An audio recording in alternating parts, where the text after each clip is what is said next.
వాక్యాన్ని మనం చదువుతున్నాము అనంటే దేవుడి దగ్గర నుంచి ఎవరి దగ్గరకు వస్తుంది? మన దగ్గరకు వస్తుంది. కనుక ప్రార్థన అనేటువంటిది దేవుడి దగ్గర నుంచి మనకు వచ్చేది కాదు, మన దగ్గర నుంచి ఎవరికి వెళ్తుంది? అంచేత ఇక్కడ మనం ఈ పాఠం యొక్క ఉపోద్ఘాతంగా గ్రహించవలసినటువంటి వాస్తవాలు కొన్ని ఉన్నాయండి. ఏమిటి మనం గ్రహించవలసింది అంటే, దేవుడేమో పరలోకంలో ఉన్నాడండి. ఏమండి? దేవుడేమో పరలోకంలో ఉన్నాడు, మనం ఎక్కడ ఉన్నాం?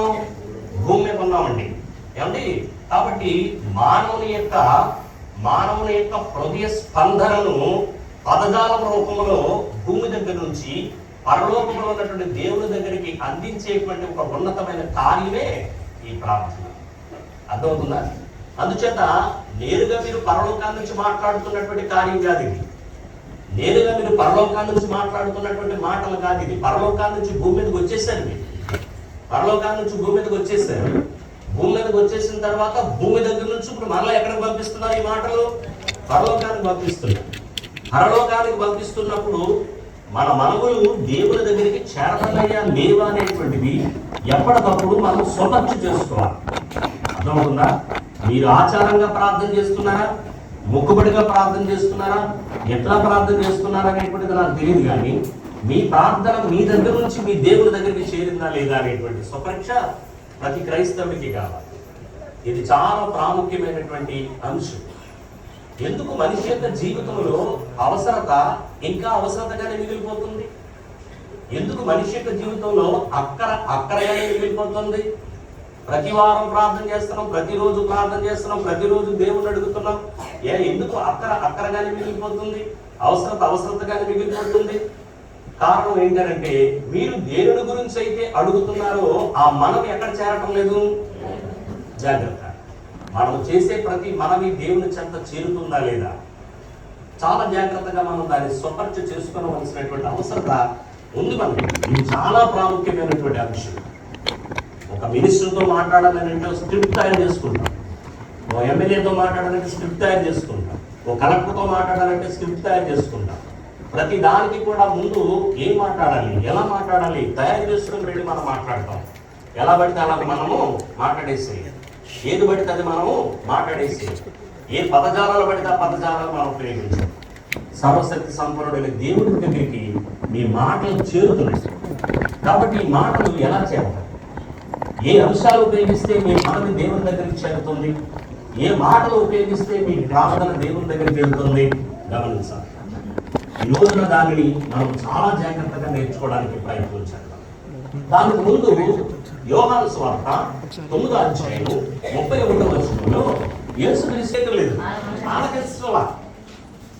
మనం పాపం చేసుకుంటూ పోతే, మనం మాట్లాడుకుంటూ పోతే ఆయన వింటూ ఉంటాడు ఆయన. కాబట్టి చాలా కఠినంగా చెప్పాడు. ఏమని చెప్పాడండి? మళ్ళీ చదవండి.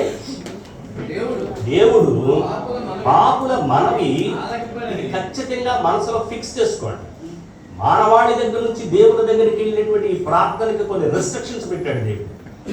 పాపుల యొక్క మనవి దేవుని యొక్క చెంత చేరదు. పాపుల మనవి దేవుని సింహాసనాన్ని తాకదు.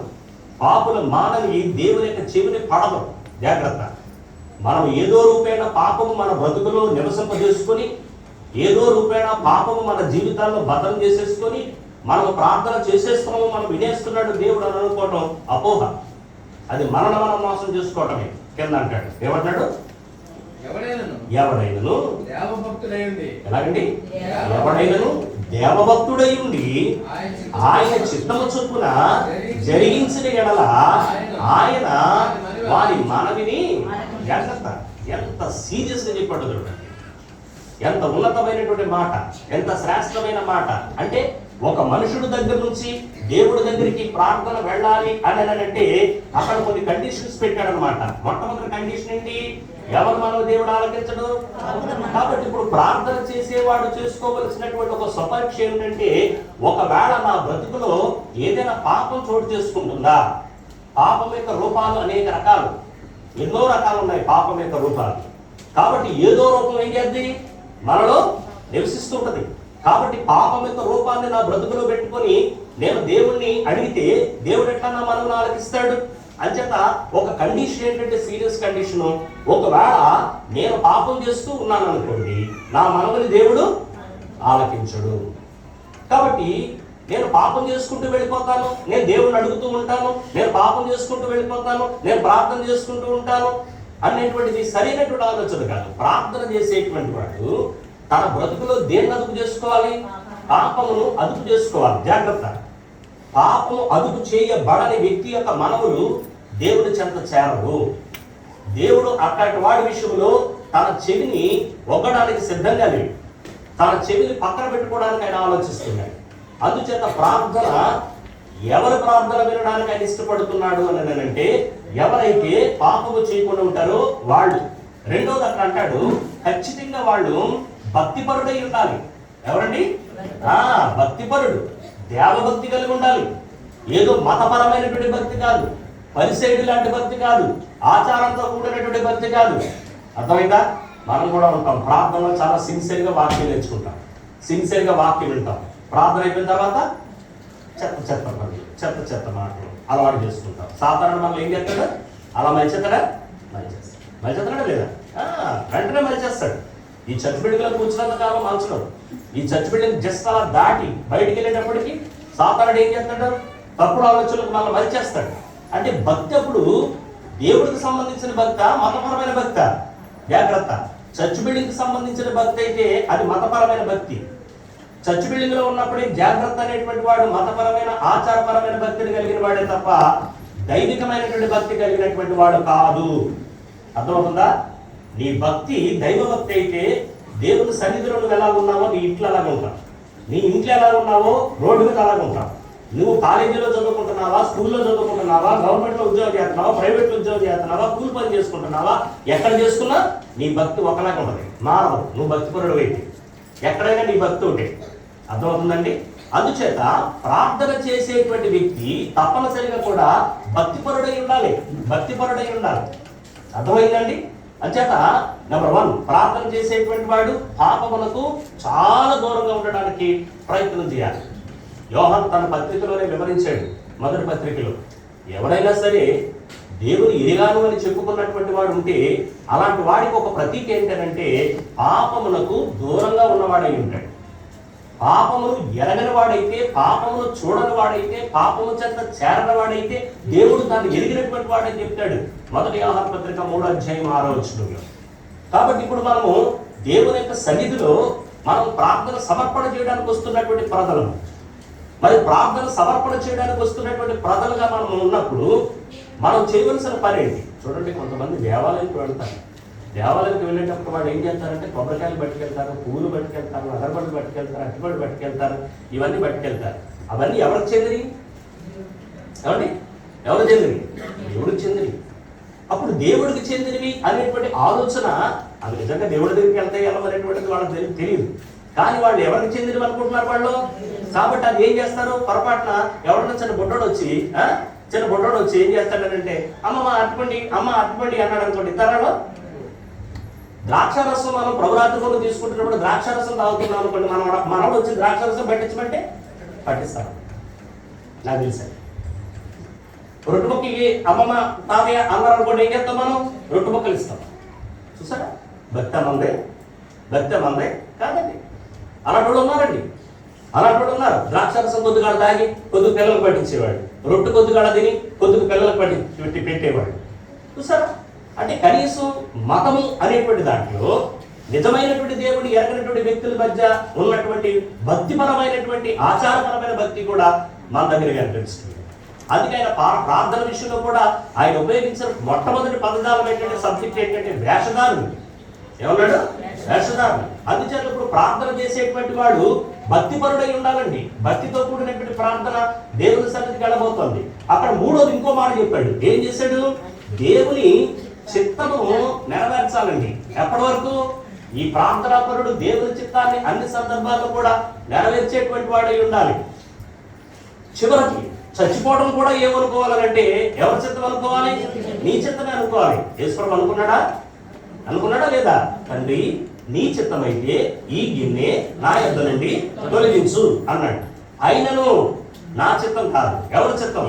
అంటే చనిపోవడానికి కూడా ఎవరి చిత్తం నెరవేరాలన్నమాట. చూసారా? అంటే తన నరనరాల్లో జీర్ణింపజేసుకున్నటువంటి సంఘటన ఏంటంటే, నా బ్రతుకులో నేను దేవుని యొక్క చిత్తాన్ని నెరవేర్చాలంటే నా బ్రతుకులో దేవుని చిత్తాన్ని నెరవేర్చాలంతే. అంచేత నేను గంట సేపు మోకరించి ప్రార్థన చేసుకుంటున్నానండి, 2 గంటలు మోకరించి ప్రార్థన చేసుకుంటున్నానండి, పొద్దుట మధ్యాహ్నం సాయంత్రం ప్రార్థన చేసుకుంటున్నానండి. నువ్వు ఎలా ప్రార్థన చేసుకో నాకు అనవసరం, అది నీకు నీ దేవుడికి సంబంధించిన ప్రార్థన. కానీ ఇక్కడ దేవుడు చెప్పినటువంటి గొప్ప మాట ఏంటంటే, ప్రార్థన చేసుకునేవాడు పాపములకు చాలా దూరంగా ఉన్నవాడై ఉన్నాడు. పాపములకు సమీపస్తుడైతే తన మనవుని దేవుడు ఆలకించడానికి సిద్ధంగా లేడనేటువంటి వాస్తవాన్ని దేవుని వాక్యం నుంచి మనం గమనించాలి. భక్తిపరుడై ఉండాలి. భక్తి లేని ప్రార్థన ఎవరికి కావాలి? భక్తి లేని ప్రార్థన దేవుని సింహాసనానికి ఎట్లా చేరుతుంది? భక్తి లేని మనవుని దేవుడు ఎట్లా వింటాడు? అలాగనే వారు అన్ని సందర్భాలలోనూ కూడా దేవుని యొక్క చిత్తాన్ని నెరవేర్చేటువంటి వ్యక్తులుగా ఉంటారు. ఆలోచించండి. అంటే మనుషుడి దగ్గర నుంచి దేవుని దగ్గరికి వెళుతున్నటువంటి ఈ ప్రార్థన ఖచ్చితంగా ప్రిపరేషన్ ఉండాలి. ఈ ప్రార్థనకి ఎలాంటి ప్రిపరేషన్ ఉండాలంటే, పాపానికి దూరంగా ఉన్నటువంటి సిద్ధపాటు అయి ఉండాలి, భక్తిపరుడు అయి ఉండాలి. అలాగే అన్ని సందర్భాలలో కూడా నేను దేవుని యొక్క చిత్తాన్ని నెరవేర్చినటువంటి వ్యక్తిగా నన్ను నేను సిద్ధపాటు చేసుకుని ఈ ప్రార్థనను దేవుడి దగ్గరికి అందించడానికి క్రైస్తవుడిగా నేను ప్రిపేర్ అయి ఉండాలి. మొక్కుబడి ప్రార్థన చేస్తున్నారా? ఒక్కో సందర్భంలో ఓసారి అంటే చివరిగా చెప్తున్నాను, మా కుటుంబ విషయంలో చెప్తున్నాను. ఓసారి నా భార్య ప్రొద్దుటే లేచి, పొద్దుటంటే తెల్లవారుజామున 4 గంటలకు లేచి ప్రార్థన చేసుకుంటుంది. ఆ ప్రార్థన చేసుకునేదానికి నేను లేచేటప్పటికి తను ప్రార్థన చేసుకుంటుంది. సరే, తను ప్రార్థన చేసుకుని డిస్టర్బ్ చేయడం ఎందుకని చెప్పేదానికి గంట సేపు కూడా అలాగే ఉంది. ఎందుకంటే ఆవిడ ప్రార్థన చేసుకోవడం నిద్రపోతుంది. అర్థమైందా పాయింట్? అంచేత గబగబా ఏం చేశారంటే, నేను లేపిన తర్వాత ఆ గురక ఆఫ్ చేసి, ఆ గురక పట్టే వరకు తను నిద్రపోతున్నారనే సంగతి నాకు తెలియదు. అర్థం ప్రార్థనలోనే ఉందనుకున్నా. మన ప్రార్థనలు అలా ఉంటాయి. అర్థమవుతుందా? ఏమి మొహమాటలేదు, ఇందులో ఏమి మొహమాటలేదు.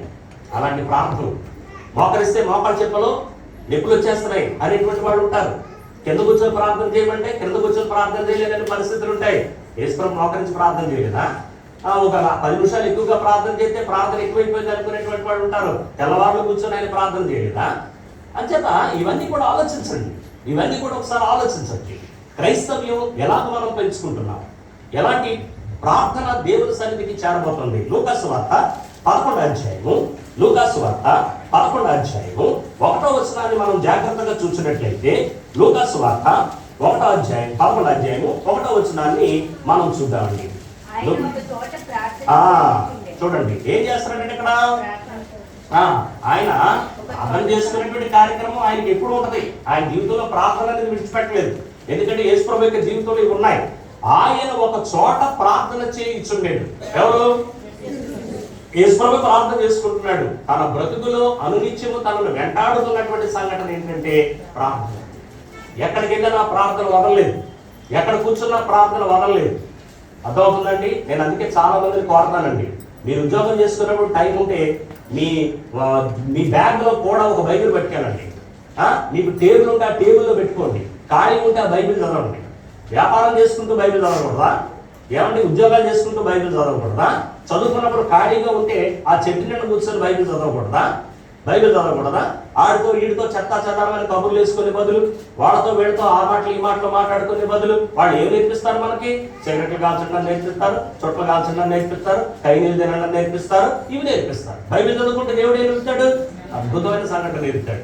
ఆ వాస్తవాన్ని ఎరిగినటువంటి శిష్యులు ఏం చేస్తున్నారు? కింద ప్రార్థన చాలించిన తరువాత ఆయన శిష్యులలో ఒకడు ఏం చేశాడు? ప్రభువా, యోహాను తన శిష్యులకు నేర్పినట్లు మాకును ప్రార్థన చేయ నేర్పుమని ఆయన అడిగాడు. అర్థమవుతుందా? ఏం జరిగింది ఇక్కడ? చూడండి, వీరిలో ఉన్నటువంటి ఒక గొప్పతనం అంటే పాత నిబంధన కాలం నుంచి వాళ్ళ ప్రార్థన చేసుకోవట్లేదా? పాత నిబంధన కాలం నుంచి వాళ్ళకి ప్రార్థన అంటే ఏంటో తెలియదా? పాత నిబంధన కాలం నుంచి ప్రార్థనను ఎరిగినటువంటి ప్రజలు కాదా వాళ్ళు? యోధా ఆచారంలో వాళ్ళు ప్రార్థన అనేటువంటి దాన్ని దూరంగా పెట్టుకున్నటువంటి వాళ్ళ? యేసుప్రభు ఈ రోజు ఇక్కడికి వచ్చిన తర్వాతే ప్రార్థన వాళ్ళకి అలవాటు అయిందా? కాదండి. కానీ వాళ్ళు ఏం చేస్తున్నారంటే, ఏమో ఓ మహానుభావుడు మా దగ్గరికి వచ్చాడు, ఈ భూమిని అడుగు పెట్టాడు, ఆయన అనునిత్యం ఏం చేస్తున్నాడు? ప్రార్థన చేసుకుంటున్నాడు, మమ్మల్ని వదిలేసి ప్రార్థన చేస్తున్నాడు, రాత్రి పగల్లో ప్రార్థన చేసుకుంటున్నాడు. ఓహో, ఒకవేళ ప్రార్థన చేయడం మనకి ఇంకా తెలియదేమో. కాబట్టి ఏమన్నారంటే, ఇక్కడ యేసు శిష్యులే వచ్చి యేసుని ఏమన్నారంటే ప్రార్థన నేర్పమని అడుగుతున్నారండి వాళ్ళు. అంటే ప్రార్థన నేర్పమని అడుగుతున్నారంటే ప్రతి క్రైస్తవుడు అనునిత్యము కూడా ప్రార్థన నేర్చుకుంటున్నామా? ఎంతమంది క్రైస్తవులు ప్రార్థన చేయడం నేర్చుకుంటున్నామా? జీవితాంతం ఉండండి, జీవితాంతం ఉండండి, జీవితాంతం ఉండండి. అర్థమవుతుందండి? మనం చనిపోయేటంత కాలం ప్రార్థన చేయడం నేర్చుకోవటమే. ఎందుకంటే మనం చనిపోయేటంత వరకు మనం చూసుకున్నా దేవుడు అంతటి స్థాయికి మనము రాలేని పరిస్థితులు మన దగ్గర ఉన్నాయి. కాబట్టి నేర్చుకోవలసినటువంటి అవసరత మనకుంది. అందుకే యేసుప్రభు ఏం చేశాడంటే లూకాసు వార్త 18వ అధ్యాయము 1వ వచనంలో వారికి ఒక ప్రాముఖ్యమైనటువంటి వాస్తవాన్ని నేర్పించాడండి. లూకాసు వార్త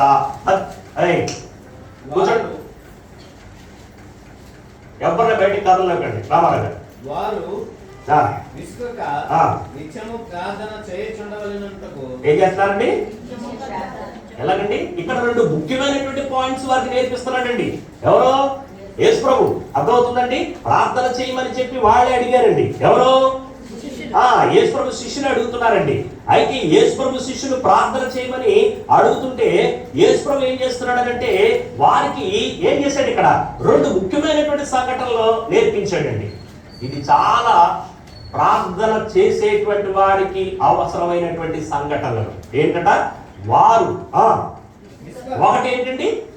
ఎలా ప్రార్థన చేయాలి? విసుగక ప్రార్థన చేయండి. ప్రార్థనకి విసుక్కోవటం ఏంటండి? ప్రార్థనకి విసుక్కోవటం ఏంటండి? ప్రార్థన కూడా విసుక్కుంటారా అంటే ఒక మాట చెప్పమంటారా? ఒక్క మాట చెప్తాను. ప్రార్థనకి విసుక్కోవటం అంటే మావా అడుక్కొని కూడా మన దగ్గరికి వచ్చాడు. బాబు అన్నమేయండి అని అడుక్కోవడానికి వాడు విసుక్కుంటే మరి వేసేవాడికి ఏమంటే అర్థమవుతుందండి? అంటే ఇప్పుడు ప్రార్థన అంటే అర్థం ఏంటండి?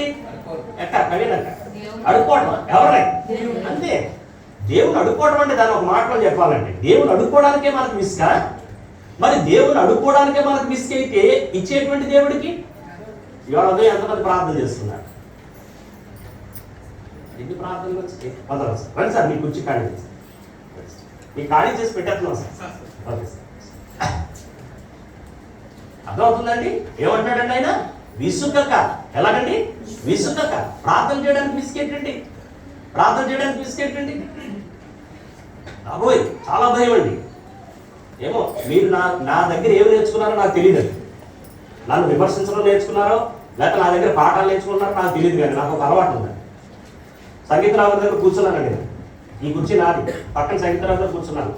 ఎవరో మాట్లాడుతున్నారు. ఆ కుర్చీ మీద అలా చెయ్యేసి కాస్త చెయ్యి లాగింది కదా అని ఇలా వేసి కూర్చున్నాను. ఈలోపు ఒక ఆయన ప్రార్థన చేస్తున్నాడు. నా చెయ్యి ఉండదండి, నా చెయ్యి ఉండదండి. వెంటనే ఎదురుకు వచ్చేదండి నా చెయ్యి. ఎందుకంటే తెలుసా అండి, ఎవరో మాట్లాడుతున్నప్పుడు నా చెయ్యి బెదరాలకు వెళ్తుంది. కానీ ఎవరైనా దేవుడితో మాట్లాడుతుంటే మాత్రం ఏమవుతుందండి, నా చెయ్యి వెంటనే ఎదురుకు వస్తుంది. పొరపాటులో కూడా ఇలా వేసి కూర్చోనండి, ఎందుకంటే అక్కడ ఆ వ్యక్తి ఎవరితో మాట్లాడుతున్నారు? దేవుడితో మాట్లాడుతున్నారు. నాకు చాలా భయం అండి. బాబోయ్ దేవుడు తిట్టేస్తాడేమో, దేవుడు కొడతాడేమో అలాగుంటే గుళ్ళు జడ్లు పడతాయండి నాకు. అలా పొరపాటున నేను వేసుకుంటే చాలా భయం వేస్తుంది, వెంటనే తీసేస్తాను. కానీ ఈ రోజున ప్రజల పరిస్థితి ఎలా ఉందో తెలుసండి? ప్రార్థన చేయడానికి ఏముందండి? అందుకని 2 పాయింట్స్ నేర్పించాడు యేసుప్రభు. ఇక్కడ ఏ పాయింట్స్ నేర్పించాడు? ఒకటి విసుకక ప్రార్థన చేయాలి. రెండోది ఎట్లా ప్రార్థన చేయాలి? నిత్యము ప్రార్థన చేయాలండి. ఈవేళ ఉదయం ఎవరన్నా ప్రార్థన చేసుకోకుండా లేచి టిఫిన్ చేశారనుకోండి, ఇంటికి వెళ్ళిన తర్వాత మీ చెప్పు తీసుకొని వెంబడే కొట్టేసుకోండి.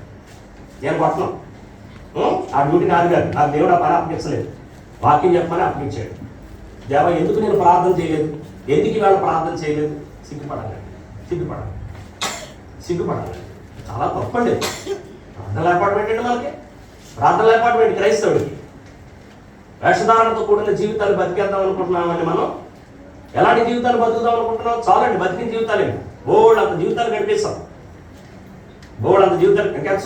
రిటైర్మెంట్ ఇంకో 5 సంవత్సరాలండి. మన మనవాడికి ఏం చెప్పాలి సార్? మనం విసుగక నిత్యము ప్రార్థన చేయమని నేర్పాలండి. తాత నువ్వు చేసుకోలేదు నేనేంటండి? ఎక్కడి నుంచి రావాలి అది? నాకు శాలిం గారు అన్నారు, మన బ్రతుకులు చూసి కొంతమంది ఏం చేయాలి? ఇక్కడికి రావాలి. మన బ్రతుకులు చూసి కొంతమంది ఇక్కడికి రావాలి. మనం చెప్పక్కల్లా, మన బ్రతికే సువార్త. కాబట్టి ఇప్పుడు యేసుప్రభు వీళ్ళకి చెప్పినటువంటి మహత్కరమైనటువంటి సంఘటన, ఉన్నతమైనటువంటి బోధ ఏమిటంటే మీరు విసుకక నిత్యము ఏం చేయాలి? జాగ్రత్త. 3 సంఘటనలు మీ ముందు ఉంచారు. ఒకటి ఏంటండి? ఏమండి మాట్లాడతాను. ఒకటి ఏంటండి? ఒకటి ఏంటంటే ఖచ్చితంగా మనము ఏం చేయాలండి? పాపము చేయకుండా ఉండాలి. ప్రార్థన చేయడానికి వెళ్ళేటువంటి వాడు యోహాను సువార్త 9:31లో చెప్పినటువంటి మాట ప్రకారంగా. రెండోది భక్తిపరుడై ఉండాలి, భక్తిని పెంచుకోవాలి. మూడోది అనునిత్యము దేవుని యొక్క చిత్తాన్ని నెరవేర్చేవాడుగా ఉండాలి. అనునిత్యము కూడా ప్రార్థన నేర్చుకునేవాడుగా ఉండాలి. ఏం చేయాలండి? ప్రార్థన నేర్చుకునేవాడుగా ఉండాలి. చాలా జాగ్రత్తగా మీరు ఆలోచించాలని నేను కోరుతున్నానండి. ఎందుకనంటే ఇక్కడ చాలా మంది చేసేటువంటి ఒక భయంకరమైనటువంటి ఆలోచన ఏంటంటే ప్రార్థన నేర్చుకోమండి, మనకు వచ్చేసి అనుకుంటాం. ఎవరితో మాట్లాడే మాటలు ఇవి? దేవునితో మాట్లాడే మాటలు ఇంకా మనకు రావండి. అంత స్థాయి మనం పెరగలేదండి, అంత స్థాయి మనం పెరగలేదండి. నేను చాలా స్థానిక సంఘాలకు వెళ్తాను. స్థానిక సంఘాలకు మేము వెళ్ళినప్పుడు చాలా మంది ఏం చేస్తారనంటే ఒక 2 రోజులు పనిచేసినా అక్కడ 3 రోజులు పనిచేసినా ప్రతిరోజు ప్రార్థన నాకే ఇస్తారు, ఎవరిని చేయలేవు. అప్పుడు నేను అంటాను, నేను ఎందుకో ప్రసంగికుడిగా వచ్చాను, మీరు ఎవరన్నా ప్రార్థన చేయండి అని అంటారు. అప్పుడు వాళ్ళు చెప్తారు, నీ ప్రార్థన మైకులు విని మా ఊర్లో కొంతమంది ఆరాధనకు వస్తున్నారండి, ప్రార్థనకు వస్తున్నారండి, కాబట్టి మీరు ప్రార్థన చేయండి అని రిక్వెస్ట్ చేస్తారు.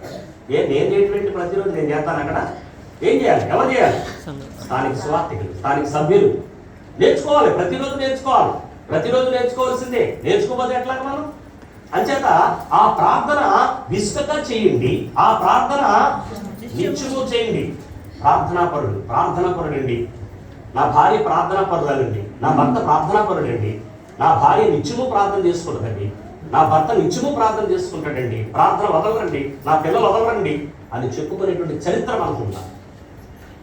టిఫిన్ తాగడానికి ప్రాధాన్యత, టిఫిన్ తినడానికి ప్రాధాన్యత, కాఫీ తాగడానికి ప్రాధాన్యత, బూస్ట్ తాగడానికి ప్రాధాన్యత, హార్లిక్స్ తాగడానికి ప్రాధాన్యత. అర్థమైందండి? ఒక గొడవ, అందులో ఏమైనా ఉప్పు తక్కువైందండి, గొడవంటే గొడవలేదు. ఇప్పుడు అడ్జస్ట్ అయిపోతున్నానండి, మీకు ఉన్నాయి కదండి అంటారు. అర్థమైందండి? ఉప్పు తక్కువైతే గొడవ, కారం తక్కువైతే గొడవ, ఏం తక్కువైనా గొడవ. ఒప్పుకోవట్లేదు మనం. మరి ప్రార్థన, ఆ ఇంట్లో ప్రార్థన లేకపోతే గొడవ రాదా? నువ్వు ఎందుకు ప్రార్థన చేసుకోలేదని ఎందుకు వెళ్ళలేకపోతున్నాడు భర్త భార్యని పిల్లల్ని? మీరు ఎందుకు ప్రార్థన చేసుకోవట్లేదని భార్య భర్తని బిడ్డలు ఎందుకు వెళ్ళలేకపోతున్నారు? ఎందుకు ఆ సంస్కృతి మనకు కుటుంబాల్లో రావటం లేదు? విసుకక నిత్యము ప్రార్థన చేయాలి. అంటే ప్రార్థన మనకు అలవాటు కావటం లేదు.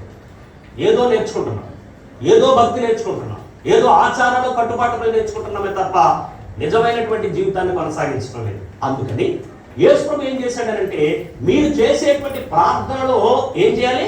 కొన్ని అంశాలు ఖచ్చితంగా ఉండి తీరాలి అని నేర్పించాడు. బయట కూర్చున్న లాభం వచ్చేమన్నారు. అంచేత ఖచ్చితంగా ఏం చేయాలంటే ఈ ప్రార్థనలో కొన్ని అంశాలు ఉన్నాయి. మీకు చెప్తాను జాగ్రత్తగా అండి. ప్రతి ప్రార్థనలోనూ కూడా 9 అంశాలు ఉండాలి. ఎన్ని అంశాలండి? 9 అంశాలు ఉండాలన్నమాట. చాలా జాగ్రత్త. ఈ 9 అంశాలతో కూడినటువంటి ప్రార్థనను తప్పనిసరిగా దేవుడు ఏం చేయబోతున్నాడు అంటే తన దగ్గరికి తీసుకొని వెళ్ళబోతున్నాడు. ఆ 9 అంశాలతో కూడినటువంటి ప్రార్థనను ఆయన చెంత చేర్చుకోవడానికి, దానికి జవాబునివ్వడానికి దేవుడు చాలా ఇష్టపడుతున్నాడు. ఇప్పుడు మరలా ఒకసారి మత్తయి సువార్త 6వ అధ్యాయానికి వచ్చేసేద్దామండి. మత్తయి సువార్త 6వ అధ్యాయము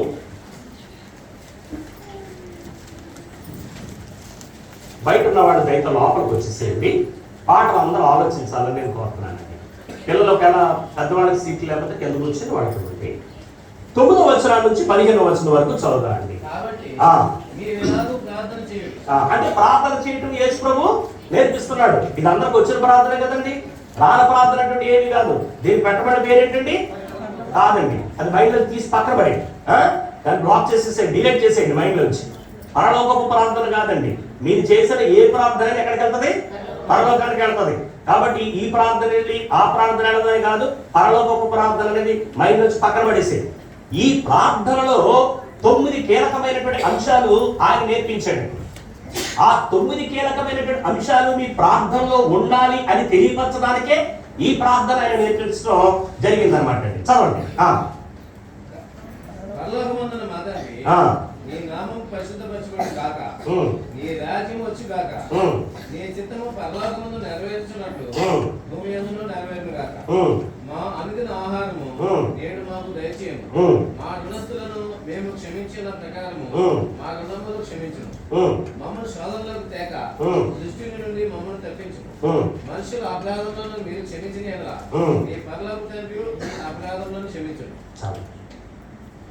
ఈ ప్రార్థనలు ఎంత ఉన్నతమైన ప్రార్థనో, ఎంత శ్రేష్టమైన ప్రార్థనో. ఇలాంటి ప్రార్థనలు క్రైస్తవ జీవితాల్లో అలవాటు చేసుకోండి. మీ జీవితాలు, మీ కుటుంబాలు సూర్యుని వల్లే ప్రకాశిస్తాయి పిల్లలు. నేను వాస్తవంగా చెప్తున్నాను, అలవాటు చేసుకోండి.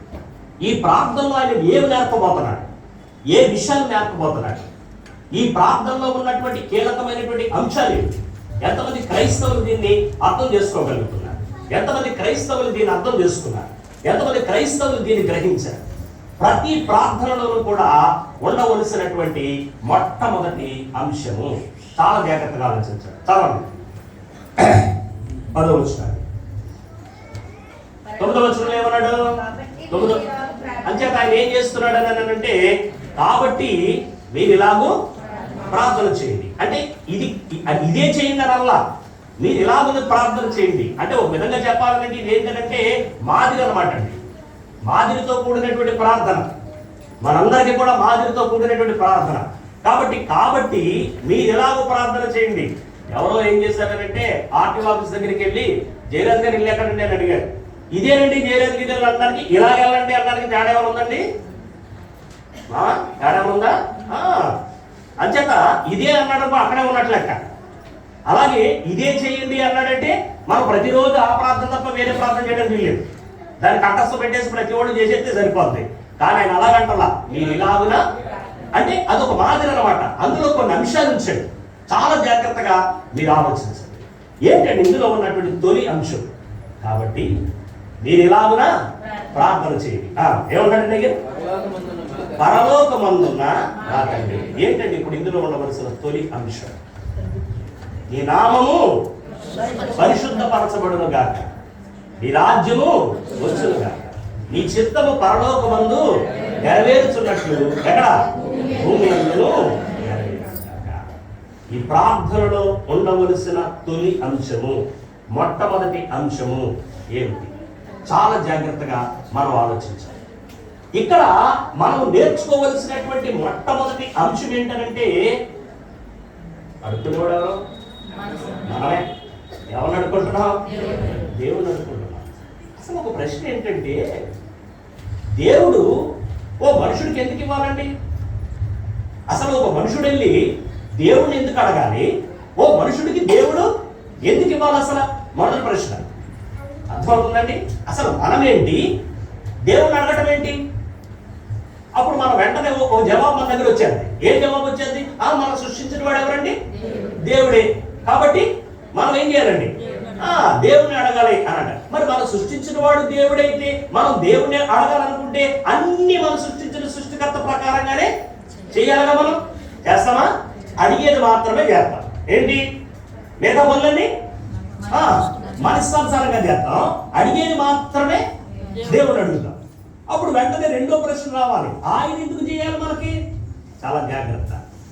ఏమిటి ఇక్కడ యేసు ప్రభు నేర్పబోతున్నటువంటి తొలి సంఘటన అని అంటే, ప్రార్థనలో లేక ప్రార్థన చేసేటువంటి వాడు తప్పనిసరిగా అంతకు ముందు చేసినటువంటి ప్రార్థనలలో ఈ శిస్తాన్ని నేర్పించలేదండి.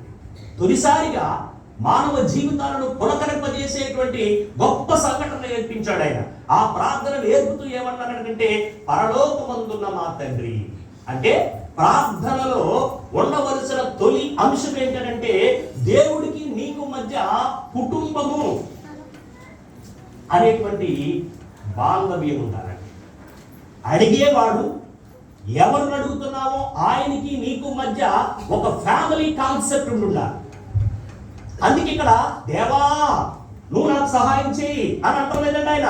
ఏమంటున్నాడు ఆయన? కాబట్టి ఇక్కడ ఈయన సంబోధన ఏమిటంటే తండ్రి. అర్థమవుతుందండి? తండ్రి. చాలా జాగ్రత్తగా గుర్తుపెట్టుకోండి. ప్రార్థన చేసేటువంటి ఒక వ్యక్తి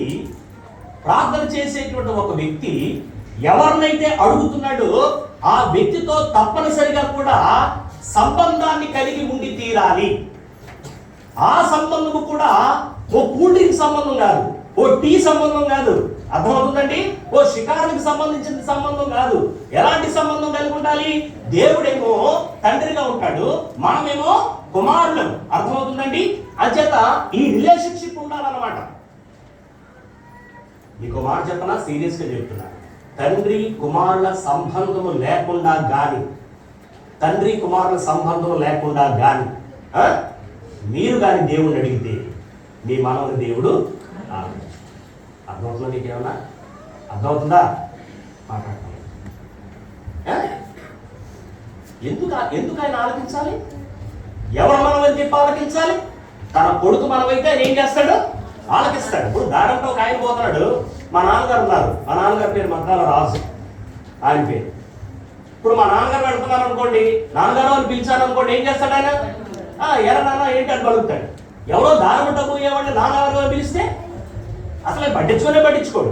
ఎందుకనంటే ఆయనకి నాకు ఏమి లేదు, సంబంధం లేదు. సంబంధం లేనప్పుడు ఎలాగా నా మనవని వాళ్ళు ఆలకిస్తారు?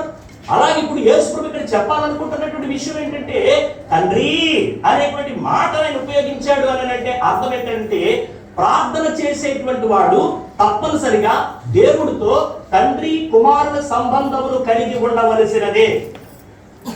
తండ్రి కుమారుల సంబంధము లేకుండా మాత్రం పొరపాటున కూడా ఏం చేయద్దు. దేవుని అడిగినా ఆయన మన మనవిని ఏం చేయడండి? ఆలకించడు. మన మనవిని ఆలకించడు. చాలా జాగ్రత్తగా ఒక క్రైస్తవులుగా మనము ఆలోచన చేద్దామండి. ఎలాగిది సాధ్యమవుతుందండి? ఎలాగిది సాధ్యమవుతుంది? ఎలాగ మనము తండ్రి కుమారుల సంబంధాన్ని మనం ఏర్పాటు చేసుకోబోతున్నాం?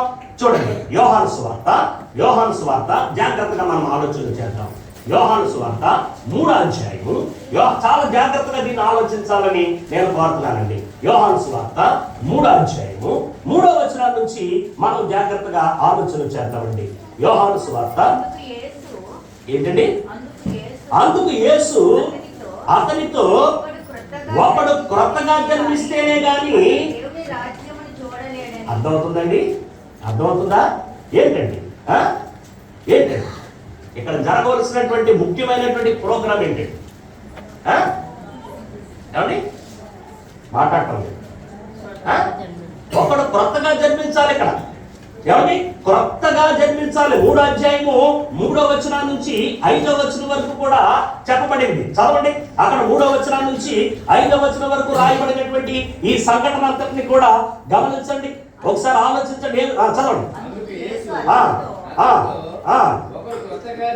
ఒకడు క్రొత్తగా జన్మిస్తేనే కానీ అతడు దేవుని రాజ్యమును చూడలేడని నీతో అర్థమవుతుందా మీకు? అంటే ఇక్కడ మనం గమనించవలసినటువంటి ఒక వాస్తవము, మనం గుర్తించవలసినటువంటి ఒక వాస్తవం ఏంటంటే, ఖచ్చితంగా కూడా ఒక వ్యక్తి దేవుని కుమారుడు కావాలి. దేని కొరకు? ప్రార్థన చేయడం కొరకు. యేసుప్రభువు ఇక్కడ చెప్పాలనుకుంటున్నటువంటి కీలకమైన విషయం అది. నువ్వు ప్రార్థన చేయడానికి నా దగ్గరకు వస్తున్నావు, బాగానే ఉంది, కాదని నేను అంటావులా. నీ ప్రార్థన వినడానికి నేను సిద్ధంగానే ఉన్నాను, కాదని నేను అంటావులా. కానీ ప్రార్థన చేసేటప్పుడు నువ్వు వాడు గుర్తుపెట్టుకో, నన్ను ఏమని పిలవాలి? నువ్వు దేవాన్ని పిలిచేస్తే, సర్వోన్నతుడాన్ని పిలిచేస్తే నేను పలకను. అవన్నీ నాకు ఉన్నవే. అవన్నీ నేనేమని పిలిస్తే పలుకుతానో తెలుసా? తండ్రి అని పిలిస్తే పలుకుతాను. మరి నన్ను తండ్రి అని నువ్వు పిలవాలంటే నువ్వు నాతో ఏ బాంధవ్యాన్ని కలిగి ఉండాలి? కుమారుడు అనేటువంటి బాంధవ్యాన్ని కలిగి ఉండాలి. అప్పుడు నేను నీతో ఓ తండ్రిగా వ్యవహరిస్తూ ఉండాలి, నువ్వు నాతో కుమారులుగా వ్యవహరిస్తూ ఉండాలి. ఈ కుమారుడు తండ్రి అనేటువంటి బాంధవ్యము మన ఇద్దరి మధ్య ఏర్పడినప్పుడు మాత్రమే నువ్వు నన్ను ఏమని పిలవగలవనంటే తండ్రి అని పిలవగలవు. అప్పుడు నేనేం చేయగలనంటే నాయనా ఏంటి అని చెప్పి నేను అర్థమవుతుందా మీకు? అర్థమవుతుందా? కాబట్టి ఇప్పుడు ఏంటంటే మన ప్రోగ్రామ్ ఏంటనమాట, ప్రార్థన చేయడం కొరకు ఆయనను తండ్రి అని పిలిచి ఈ కుటుంబంలో, ఆత్మ సంబంధమైనటువంటి కుటుంబంలో ఓ ప్రత్యేకమైనటువంటి రిలేషన్షిప్ మనం కలిగి ఉండాలి దేవుడితో. ఆ కలిగి ఉండటం కొరకు ఇప్పుడు యేసుప్రభువు ఇక్కడ ఒక మాట చెప్పాడు. ఏం చెప్పాడు? నికోదేము అనే పరిచయాన్ని పిలిచి అంటాడు, ఒకడు క్రొత్తగా జన్మిస్తేనే కానీ అతడు దేవుని రాజ్యమును చూడలేడని నీతో నిశ్చయముగా చెప్పుచున్నాను అన్నాడు. అప్పుడు అతను అన్నాడు, ముసలివాడైనటువంటి మనుషుడు ఎట్లా జన్మిస్తాడండి? రెండో వారు తల్లి గర్భమందు ప్రవేశించి జన్మిస్తాడా? కాదు. అప్పుడు చెప్పాడు, ఒకడు నీటి మూలముగాను ఆత్మ మూలముగాను జన్మిస్తేనే కానీ అతను ఎక్కడికి రాలేడు, దేవుని రాజ్యానికి రాలేడు. కాబట్టి ఇక్కడ గమనించవలసినటువంటి వాస్తవం, గుర్తించవలసిన వాస్తవం ఏంటంటే, ఒకడు ఖచ్చితంగా కొత్తగా జన్మించాలి. కొత్తగా దగ్గర ఒకటి చేసి క్రింద ఏమని అర్థం ఉందండి? అంటే అర్థం ఏంటండి? పరలోకం అంటే అర్థం ఇప్పుడు కొత్తగా జన్మించిన అర్థం ఏంటండి? దేవుడు నిన్ను కనాలి. మీరు ఎవరు పుట్టాలి? దేవుడికి పుట్టాలి. అర్థమవుతుందండి? అంటే ఇప్పుడు యేసు ప్రభు ఇక్కడ చెప్తున్నటువంటి ఈ ప్రార్థనలో ఆయన చెప్పాలనుకున్నది ఏంటంటే, దేవునికి పుట్టేటువంటి కార్యక్రమం జరిగినప్పుడు మాత్రమే మనం ఆయనకి ఏమవుతాం? మనం కుమారులు అవుతాం. చాలా జాగ్రత్త అండి. మనం దేవునికి పుట్టినప్పుడు మాత్రమే కుమారులు అవుతాం. ఎప్పుడైతే దేవునికి పుట్టామో అప్పుడు దేవునికి కుమారులు అయ్యామో అప్పుడు దేవుడు మనకి ఏమవుతున్నాడు? ఇంకో విషయం చెప్పంటారా? మనము కొత్తగా జన్మించేసినంత మాత్రాన, మనము దేవునికి పుట్టేసినంత మాత్రాన దేవుడు తండ్రి అని పిలిచేటువంటి ఆవశ్యకత లేదండి. 2 వచనాలు చాలా సీరియస్ గా మీరు చదవండి. ఒకటి ఏంటంటే రోమిలికి రాసిన పత్రిక 8వ అధ్యాయము, రోమిలికి రాసిన పత్రిక 8వ అధ్యాయము 15వ వచనాన్ని మనం ఒకసారి చూద్దాం. రోమిలికి రాసిన పత్రిక మరలా భయపడుటకు మీరు దాస్యపు ఆత్మను పొందలేదు. అర్థమైందండి? యాలయనగా మరలా భయపడుటకు మీరు దాస్యపు ఆత్మను పొందలేదు గాని, మీకు దాస్యపు ఆత్మ ఇవ్వలేదు.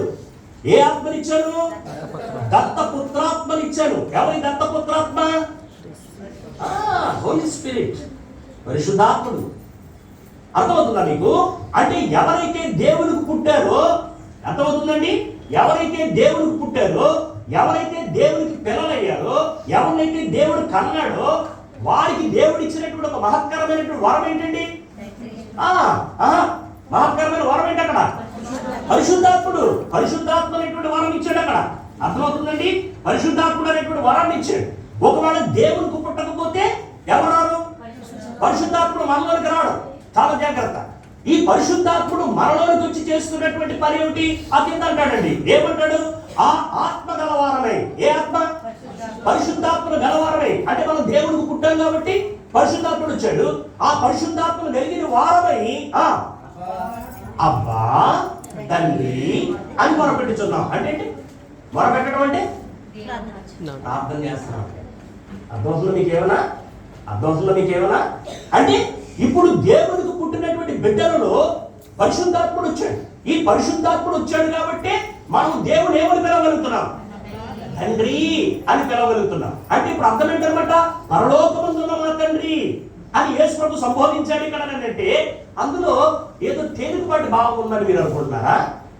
ఎందుకు పనికిరానటువంటి ఒక క్షణికమైనటువంటి మనుషులమైన మనం మాట్లాడే మాటల్లోనే ఎంతో అర్థాలు ఉంటాయి. మరి యేసు ప్రభు మాట్లాడినటువంటి మాటలు, యేసు పలికిన పలుకులలో ఆయన తండ్రి అనమంటున్నాడు. ప్రార్థన చేసేటప్పుడు తండ్రి అనమంటున్నాడు అంటే అర్థం ఏంటన్నమాట? మీరు ఎవరికైతే ప్రార్థన చేస్తున్నారో వాళ్ళతో ఓ కుటుంబం అనేటువంటి బంధాన్ని వేసుకోండి, ఓ ఫ్యామిలీ కాన్సెప్ట్ వేసుకోండి. ఆయన మీకు తండ్రిగా ఉండాలి. ఖచ్చితంగా మీరు ఆయనకి ఏమై ఉండాలి? కుమారులై ఉండాలి. మీరు కుమారులై ఉండాలంటే ఖచ్చితంగా మీరు ఎవరికి పుట్టాలి? దేవుడికి పుట్టాలి. దేవుడికి పుట్టినప్పుడు అప్పుడు ఏం చేస్తాడు? పరిశుద్ధాత్ముడు మీలోకి వస్తాడు. పరిశుద్ధాత్ముడు మీలోకి వచ్చాడు కాబట్టి అప్పుడు మీరు ఏం చేయగలరంటే ప్రార్థన చేయగలరు. అర్థమవుతుందా? గలతీయులకు రాసిన పత్రిక చూడండి, జాగ్రత్తగా మనం ఆలోచన చేద్దాం.